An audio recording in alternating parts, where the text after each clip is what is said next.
Hello everyone and welcome to the penultimate round of the Translation Esports Tier 4. And this race, I've got a lot of pressure on me, just right into the back. I have not actually scored any proper points since Spa. So it's been a very, very long time without points. And let's start, we were just discussing strategy here. But basically, coming into it, I'll pop up the championship standings now. I'm surrounded by my two championship rivals, closest on points. I think actually Flea's a bit further ahead, but I'm currently down in, I think, this is probably going to be wrong, I think 11th. So outside the top 10th, when before the summer break, I was all the way up in 6th, and I was doing really well. I mean, like, from France to about Hungary. Hungary didn't go to plan, I crashed out, but France, Germany, Britain, I got my first ever podium in this league, and that is still to date my first current only podium in this league. So this season hasn't been the best for me pace-wise, but it's been my first full season in league racing, and I've loved every moment of it. But we come here, there's a lot of tension in the air in this party chat, you can hear, and we are everyone in this. We all had a big race today. And I had something going for me though. I've been getting lightning fast starts recently. It's always been one of the things I've been better at. Come on, boys. Come on, Jerome, you got this. Just trying to get motivated here. Penultimate start of the season. Let's go. Yeah. It's a big one. Beefy, Walker, and Joe behind. That could get interesting. The start sequence will begin as soon as the grid is Forty drawn. one. Be ready with the clutch. Just waiting for him. So we have 1 light, 2 light, 3 light, 4 light, 5 light. And it's lights out and away we go here. We get a great start. The Red Bull of Japoa just gets so much wheel spin, and me and Flea just already make up 2 positions. And here we make a little bit of contact with our teammate because my setup was quite understeery. Despite the fact I had quite a lot of downforce, and I didn't expect to do that, but here we see the Toro Rosso just gets squeezed onto the wall, and that's another free place basically. The Williams pushed him wide, but here we gain a lot of position, a lot of time on the car in front, and we're almost making a move, but we get a bit too much from the curb, and then the pink What the fuck did the Racing Point, yeah, just do? as you hear me saying now, just swiped across and took out Flea. And now, we're up into P6 from P13 on the grid. I didn't have the best qualifying. I invalidated all of my laps, actually. And we have a lot of pace compared to Nevo. I felt like I could maybe get a move done on the next couple of laps. Get a little bit wide there, which I probably could have got moving to turn 1 if I hadn't have done that. I was getting too greedy on the throttle, and the dirty air this race was awful. And for the majority of this race, actually, I was behind cars. So I did not have this race easy. But we're starting on the softs, and I had a race prior around here in the Tuesday League, as Dutch Face sends it up the inside of me. But we managed to keep that position. We get a bit too late on the brakes and kind of outbrake ourselves a bit, which mess up our line for the next turn. But as I was saying, I'm starting on the softs. I think everyone is. But I had the perfect race the other day in the Tuesday Translation League. And I got the strategy perfect with the safety cars, and today I was kind of banking on that safety car to go onto the softs again. So my plan was soft, medium, but as you can see, this, judging by the title, this didn't really work very well for me. But now I'm just trying to keep up with Nevo. I've used to be fighting up front with Nevo and these guys, but now I've fallen back down the order, and I've not had a good time with it the past couple of races. DNF'd, I think, in the race before in USA. Mexico, I unfortunately had a race ban. Japan, DNF. Singapore was a mess. Monza was a mess. And Spa was my... Jerome, what kind of strategy are you doing? That's fine, you don't have to tell me. Wait till you're in a good spot. Yeah, so I was just saying I was very confused on what kind of strategy I should go for, because we didn't get a lap 1 safety car, which is what I got in the previous race, and now that's what I was banking on, a bit of chaos. And sometimes this tier throws up a bit of chaos, as we still have DRS. Nevo has now gained massively, and the Toro Rosso of McDutchface, who's very quick and a bit out of position, should be more up there is chasing me down as I get a bit too deep on the brakes there. But we continue on, and I'm just panicking, checking what's behind me. I really just did not know. But the pace is good. We're a bit understeery, and the grip was starting to go away. I think it was due to my poor setup. As I'm just saying now about the understeer. And I did a lot of practice and a lot of work on the setup, but I think in the end I just couldn't find the right mix. And again, I put a lot of work into this race. And after my poor qualifying, I felt a little bit demotivated, but I knew if I had a good first lap, I could finally salvage some good points. As we still have DRS actually. Nevo's struggling. And I noticed the car in front was starting to struggle, so I was thinking this is my time, I need to push. And you'll see I'm running a medium. This game, and I'm glad they've got rid of it for F1 2020, the ERS, I think has been my Achilles heel. ERS management. As McDutchface is looking very racy. He sticks behind me for now, but I kind of knew inside my head it was a matter of time. Not send it down the inside, thank fuck. Until I was going to lose this position. I didn't have the same pace as the Toro Rosso, and I was struggling to make any indents on Nevo, who seems like he was struggling behind the Haas of Kingsholm. But anyway, we move on. That mistake could have just cost me DRS. Yeah, I got a little bit too greedy and actually got my back wheel onto the grass there, which I think it does actually mean that I don't have DRS now. And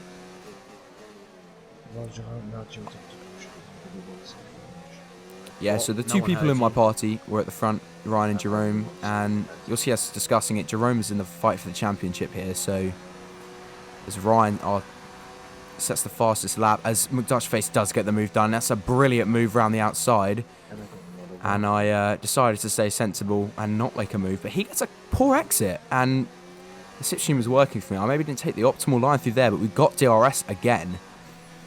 And but this is what I think eventually kind of cost me this race, was the high downforce I had, but the understeery suspension setup, and it kind of led to me I hate following another car. Not being able to overtake. My plan was just clean air, and it was a risky setup and a risky strategy I was going for, but that's what I needed to get me some points. And I'm just struggling in this dirty air here. You can already see McDutchface is flying compared to us. And we are actually, he is kind of dragging me towards us. I get very wide on that curb and onto the grass. Haven't had any warnings yet actually, which is good, because my last race around Brazil, I had stupid amounts of 3-second penalties. Obviously the infamous turn 1 track extension.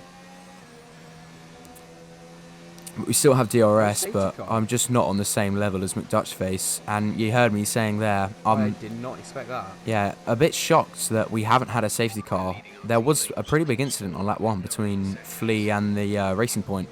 As there, I get my first track extension. So, it did come. But penalties weren't the issue in this race. And as you'll see later into the video, I mean, I'm keeping with McDutchface in the corners, and I think that's where my setup was good. But as soon as I get too close, I'm starting to... The dirty air is just making me really struggle. As you saw there, my tyres weren't looking great for 6 laps, but I've just found with this track, the softs last for so long. Like, so much longer than anything else. And I'm currently in P9, which is not where I want to be. I need more than 2 points to do anything. So I'm getting a little bit impatient. I'm starting to push. My tyres are starting to wear quickly. I'm still green on the Delta, so my lap times are improving. And we're still managing just about to stay in DRS. But Japoa behind was actually making a little bit of an indent towards me. And I just started to kind of lose my cool a bit and panic, which is not what I needed. But this is when, now that I had a little bit of clean air, I was starting to find my rhythm back a bit. And at this stage of the race, I just needed to get my head down and drive, basically. Lap 7. It's been a clean first couple of laps. I had a good start, and that was kind of the only overtaking I did. in this whole race. And now is when I started to get a little bit confused on what to do strategy-wise. Because, obviously, if I go to mediums, they can go to the end, but then they're going to be wrecked. So I was praying for a safety car right now. It's exactly what I needed. I'm much better on colder tyres than a lot of the drivers are here. And I knew a safety car would just help me fly through the field. But in this race, we didn't actually have a single safety car, which is a long time since I've been in a race with that safety car. Obviously, at the start of this game, safety cars were... Oh, you're fucking kidding me. I've got a nosebleed. And as you hear me saying here, I actually got a nosebleed in this race. And when I went for my pit stop, I actually had to run and get a towel. So, I mean, this is Dripping onto commitment. my controller. Oh, it's grim. It was an eventful race. Nothing really went my way. But anyway, nonetheless, I drive on with my nosebleed. And I need a safety car. I'm going to get a tissue. yeah, start to panic a bit.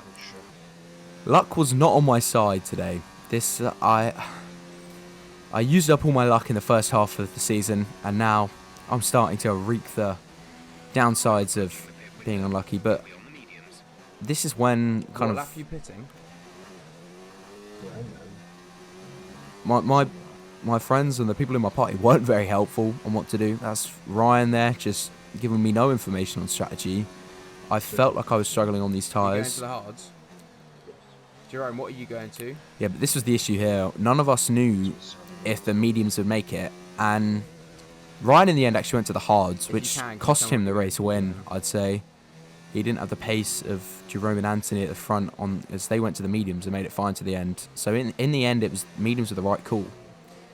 But I was just debating, do I go softs and pray for a safety car, or do I go mediums and fly? So we take a bit too much curb there, and this is where the race starts to get a bit boring. And I started to understeer a bit, the grip started to go, my nosebleed continued, and it all went wrong. Coming up to lap 10. So 26 laps to go as we cross the line. No one has actually pitted yet, but just my Jeff telling me there the grip levels are going to go, as if I didn't know already. Driver behind. So I take way too much curb. I was shocked I didn't get a track extension there, and I was quite proud of myself for not getting penalties. Usually, Hungary in the Tuesday League was a prime example of this. I'd get good results, but I'm a bit too greedy with my track extensions, and I'd just get so many little 3-second penalties here and there, and it would cost me any points, really. But we're just getting along with things. This is you see there, the understeer into the corner. I mean, I'm having to downshift to rotate like mad. I was managing my ERS well. I hadn't really done anything too extreme, but you can just see the fronts did not want to turn in. And I put my downforce up one level actually to try and combat this, but that then made the car way too oversteery.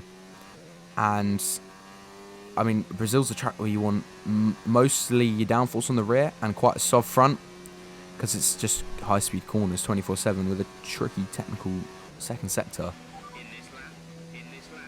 But this is when I was told to box, but I didn't. I stayed out. The tyres then suddenly felt okay, and I felt a big inconsistency. Obviously, me being a pad driver, I can't tell as well as some of the wheel drivers what's actually going on with my tyres. And a lot of it's just guess and judging by pace. My pace had dropped off massively. And, I mean, you can just see the delta time slowly going away from the Red Bull behind. So, this is kind of the crucial moment in this race for me. What do I do? So I get another warning. And there it is, my first penalty. Give me a penalty. I'd taken that line all race, but, you know, the Codemaster stewards, they don't like me. And they definitely don't like you putting a wheel off the track. This race was just it kind of was relying on luck of just people getting in incidents, and I didn't have the pace to get good points, but maybe somewhere out of nowhere God would hear my prayers and someone would spin, someone would crash, and we'd get a safety car. And this is where Ryan knew he made a mistake with the tyres, because, and saying that Japoa goes for a move, and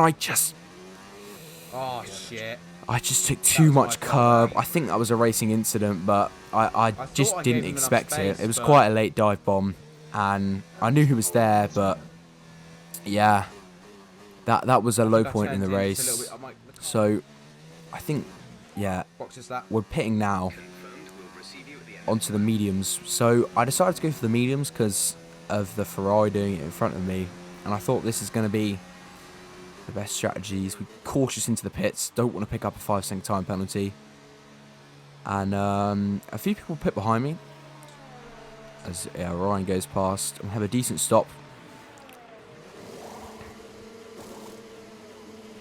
Release 2.5 second stop there. I think we got held up a little turned bit in way by too easily. the Racing Point behind, who gains on me quite a lot in this pit stop. We'll be doing one more stop today. But yeah, the tyres were cold, and this is where I often have the most pace, just straight out of the box, because I actually quite like my tyres to be nice and cold. I'm not very good at managing temperatures, and when they start to get hot, I'm not very good with it. But if you look on the mini map, the Racing Point had just closed up Beach massively, yeah. and this is where I had gained a little bit on the car in front, actually. The car in front had been battling, so I was just... This race, for me, was just confusing. I didn't know what to do. My strategy hadn't worked in my favour. Now the Racing Point is within touching distance almost. I can hear him. I can see him on my mini-map now. And I knew this race was almost over. And it was going to be no points to me.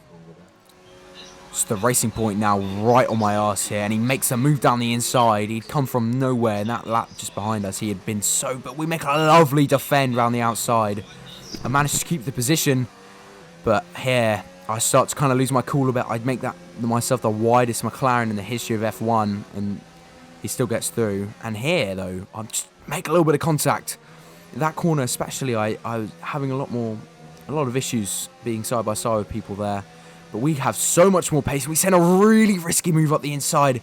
And actually, we throw the Racing Point off and we stick the move. And I think... That was one of the moves of my life. You can tell by that reaction. That was a lovely little lunge down the inside there. You don't often see moves there. And we managed to make that move. It was hit or miss, but we did it. But that lap prior, the Racing Point had just come from nowhere. He was out of my DRS at the start, and all of a sudden, he just sent it up the inside. I did not expect it. But I get a poor exit. I take a bit too much curb. And now I know it's struggling. I'm low on fuel. I'm low on ERS. The Racing Point is obviously just going to get me as he sent it down the inside. And this time I managed to just keep it. We don't make contact. And I was liking that outside line. It kind of kept me out of trouble. And I much prefer to defend on the racing line. As, yeah, Whoa. didn't expect him to come around the outside there. It was a nice move from him, but and yeah, I was a bit cautious and Yellow I flags. had a bit of a lunge as I was praying for a safety car there when I saw the yellow flags. I was like, yes, finally, but it didn't work. As I said, and as you can see by the title of this video, luck was not on my side this race. Yeah, I'm gonna But now, Anthony. Goran You hit me with sent the it wall. down the inside, and I just can't do anything about it. But I get a bit too... I'm a lot faster in the braking sections, and here we have it. I have a great exit coming out of turn 1, and I stick with him in the DRS. I'm trying to keep it clean because I don't want another collision with my teammate. We're second to last in the constructors, so we need points today. And I make a questionable move there with a bit of contact. How was that dirty? I start getting a little bit impatient. And as here, Yeah, he gets an fucking spun. awful Nice exit. one, mate. And now I thought that's in the bag. I don't lose my position. I stay in the points. I was feeling happy, but Goran, Oh no. this is where my high downforce set, and he sends it up the Goran inside. doing? And here I'm getting frustrated, but I have the pace, and I get on the grass a little bit there, throwing me off. So dirty. And here I get a great exit once again, but I'm not as far with the DRS, and I'm getting impatient, and I want to make this move happen, but it's not going to happen.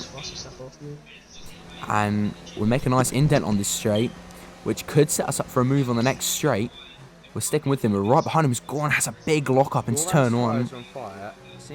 And now I get a penalty, and here I'm getting frustrated because I know he's struggling on these tyres. They're on fire from his little spin, and we might be close enough to make a move here, and we go down the inside. It's a big dive bomb, and we make contact, and I get a little bit out of shape, but he keeps it, and here I get on the curb, and that's my race over. And as you can hear, I was devastated. And What happened? oh, Fucking Goran. I blamed it on my teammate, but it was completely my fault. I shouldn't have made that move, and it threw me off for the next corner, and that was just... Thank you for watching. Those of you who made it to the end, please give this video a like. I guess that race, I blamed it all on other people, but really at the end of the day, it was my fault. I hope to come back much stronger next weekend out in Abu Dhabi. Again, thanks for watching, and please give the video a like if you enjoyed, and if you didn't enjoy it, you know what, give it a dislike. But yeah, see you in the next one. Peace.